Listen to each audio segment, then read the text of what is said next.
接住落嚟，我哋有請另一間參與計劃嘅學校同我哋分享，佢哋係大埔崇德黃健常紀念學校嘅代表姚榮昌主任，掌聲有請。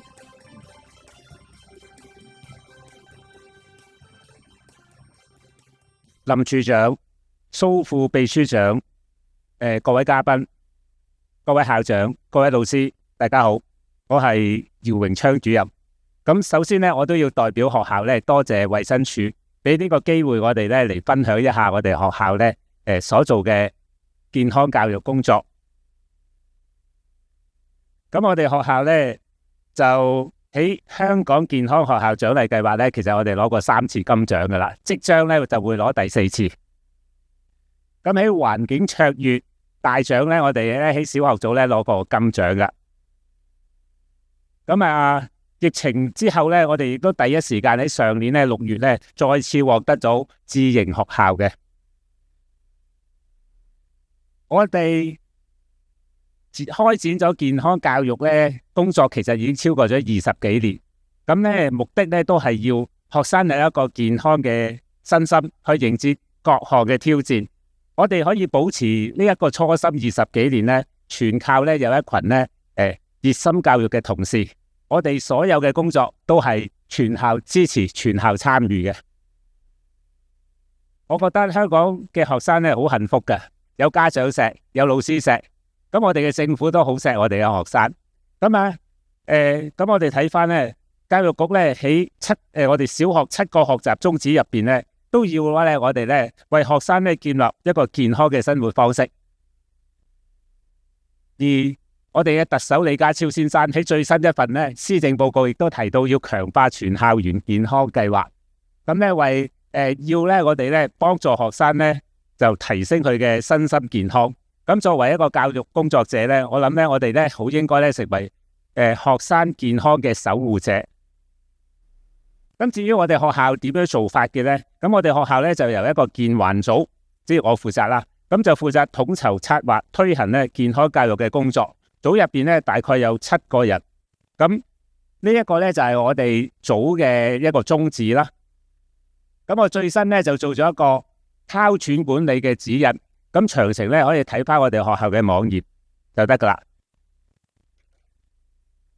咁至於我哋呢點樣做一個全年嘅健康教育呢？咁我首先呢就會呢檢視翻呢去年嘅檢討會議嘅記錄，然後呢就會制定呢全年嘅工作一覽表，交俾校長呢審議咗之後，我就會喺第一次校務會議呢入邊向全體嘅老師報告。咁我哋相信要有全體嘅老師支持呢，呢個健康教育嘅工作先可以順利推行。咁跟住就會實行呢各項嘅工作，同埋進行反思。學期尾呢，我哋就會進行一個檢討會。咁之後呢，我就會就住呢我哋學校呢4大嘅健康主題呢，咁就同大家講一講。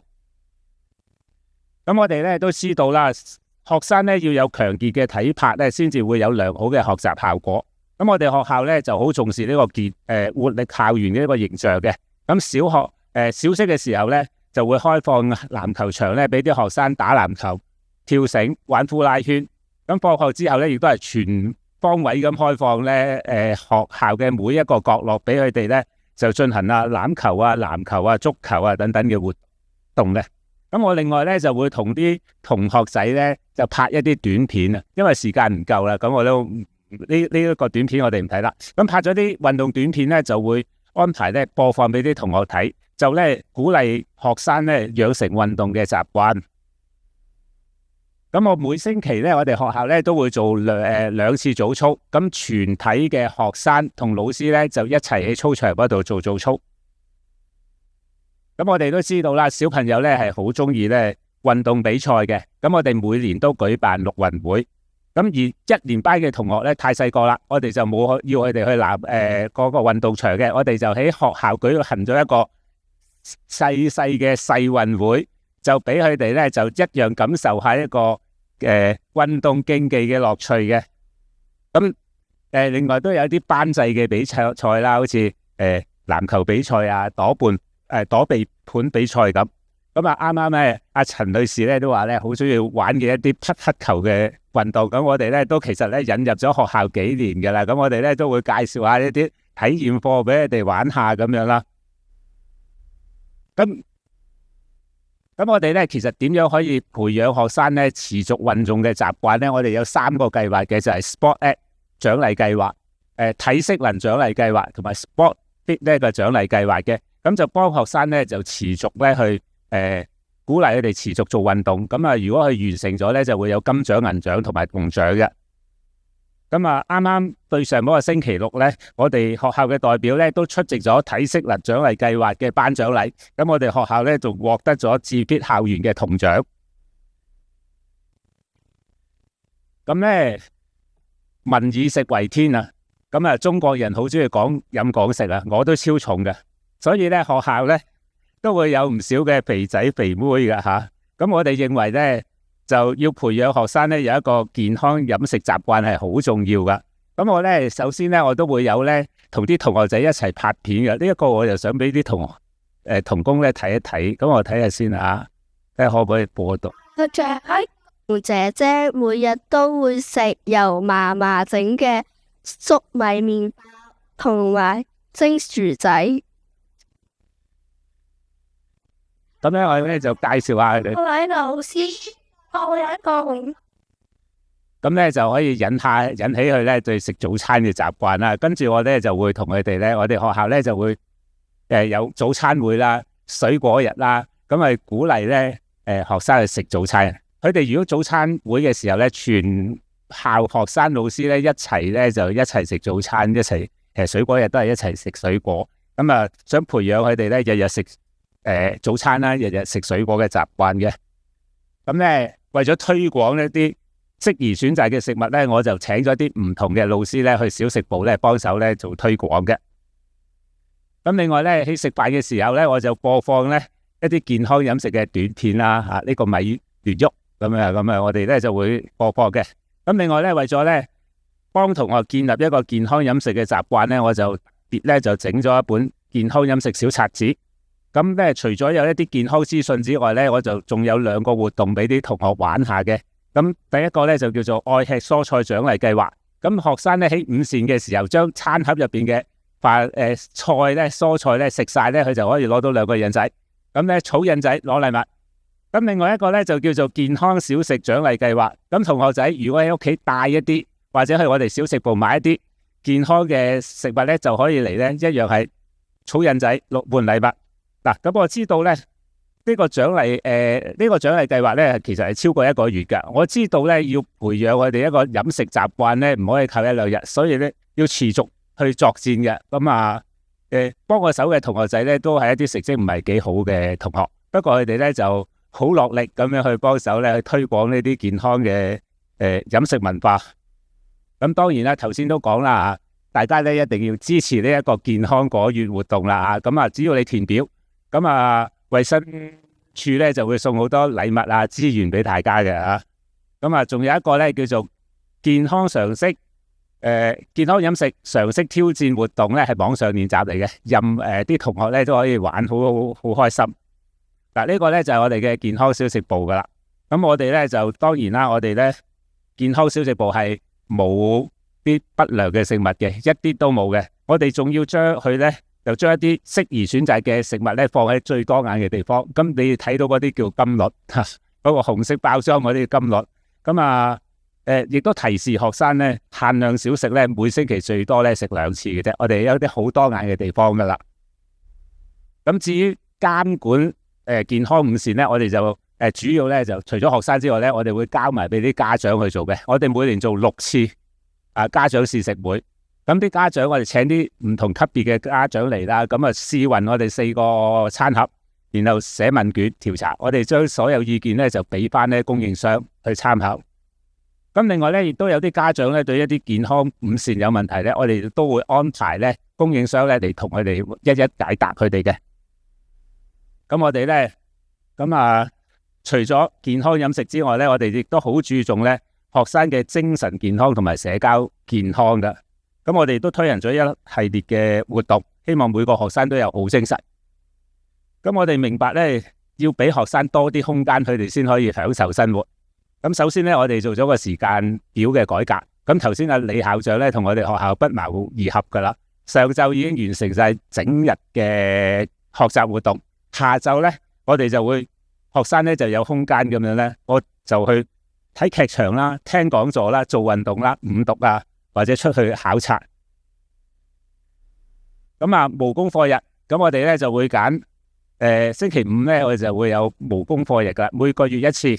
咁我要特別強調，我哋學校咧嘅所有評估都一定喺咧長假期之前完成咗噶啦，所以咧家長同埋學生咧可以享受一個悠長嘅假期，絕對唔會因為咧考試溫習而搞到咧劍拔弩張嘅。咁跟住咧呢個咧就係我哋校長啦吓，我哋校長咧就會批改全校每一位學生嘅一次周記。咁啊，然後咧就仲同佢哋有回應互動。咁如果啲同事咧心水清咧，就知道嗰個工作量係幾龐大噶啦吓。咁另外咧，校長咧都會同一啲唔同嘅同學或者去到班房咧，同佢哋午膳陪佢哋食飯，聽佢哋講心聲。咁呢一個咧就係我哋學校一個重點推介嘅活動啦，就叫 WKS 之星。咁啊，我哋每年咧舉辦4次。每次有唔同主題，例如自律之星、孝順之星。咁每一次呢，我哋就會由校長同埋每一位老師去推舉一個學生攞獎。咁而獲獎嘅同學可以同佢嘅家長一齊出席呢個頒獎禮。咁我覺得呢個活動呢，其實可以呢令一啲呢成績唔係好超卓嘅同學，俾其他人睇得見，增加佢哋嗰個存在感。生日會，咁咧生日會咧出席嘅同學可以當天咧着便服翻嚟，而出席嘅老師咧，我哋會安排一啲特別空堂俾佢同啲學生一齊玩。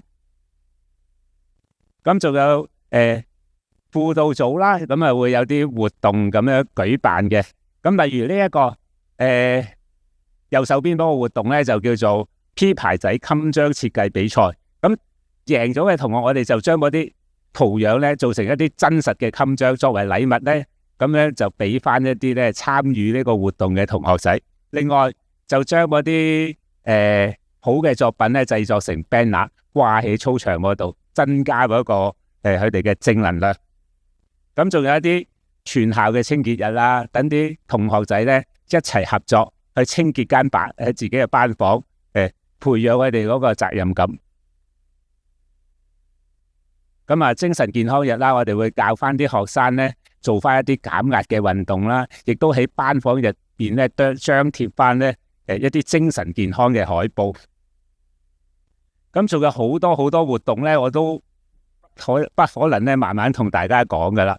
咁咧呢啲咧都係我哋做過嘅，啱啱對上一個學年做過嘅活動，旅行啦，去戶外參觀啦，講座啦，劇場啦咁樣。仲有其他各式各樣嘅活動。咁我哋咧亦都會咧，啲同事咧都會悉心咁樣安排咧一啲工作俾啲同學噶，等佢哋咧翻學咧就會覺得自己好重要，個個同學都有個職位咁樣啦。好啦，如果咧學生咧情緒出現問題咧，咁我哋咧學校咧就會立即成立一個危機小組，由校長帶領，咁成員咧就會包括咗班主任啦、社工同埋有關嘅科任老師。咁我哋即刻開會，即時介入，幫佢哋咧盡快渡過難關。咁啊啱啱咧有同工講咧，佢哋嗰個流感注射嗰個數字啦，我哋係超過80%嘅。唔係比賽，唔係比賽。係咁，我哋好相信咧，要學生嗰個有好精神咧，咁啊家長都要有好精神，老師都要好精神，因為得返1分鐘啦，冇辦法啦。咁我哋咧即係我哋都會有啦吓，呢度咧可以講埋啦。咁啊唔止咧學生有獎攞，我哋家長都有獎攞嘅。佢只要嚟參加咗我哋嘅家長教育，咁佢咧學期完結前咧就會邀請佢嚟咧就出席頒獎禮，咁啊有講座。攞完證書之後，仲可以同啲同學仔玩佢嘅子女咧玩攤位遊戲。咁當然啦，老師都要有好精神啦。我哋亦都安排咗好多好精神嘅活動俾啲老師㗎。咁其中呢個香薰工作坊呢，又係我哋衛生署免費為我哋提供嘅。咁我聽完咗之後，我都即刻買咗香薰機，而家晚晚呢都聞香薰之後先瞓覺啦。多謝衛生署。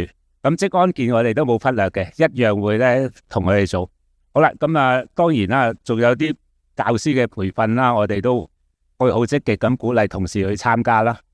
咁頭先呢，他講得真係唔係幾好啦。咁但係頭先呢，簡報入邊嘅內容，如果啱用嘅，好歡迎大家隨時取用。如果講得唔清楚嘅，需要進一步嘅資料，可以聯絡我。